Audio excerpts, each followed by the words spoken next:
As you have seen, the MET18SRC Turbocharger is designed so that people with a reasonable amount of experience can disassemble, inspect, and reassemble it. Nevertheless, the procedures include dangerous tasks such as hoisting heavy components.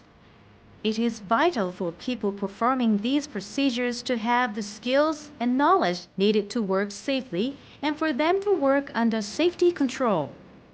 Reading the MET18SRC Turbocharger instruction manual carefully and understanding its content will help you work safely. Using your knowledge of both engines and turbochargers, you will be able to play a role in ensuring safe voyages.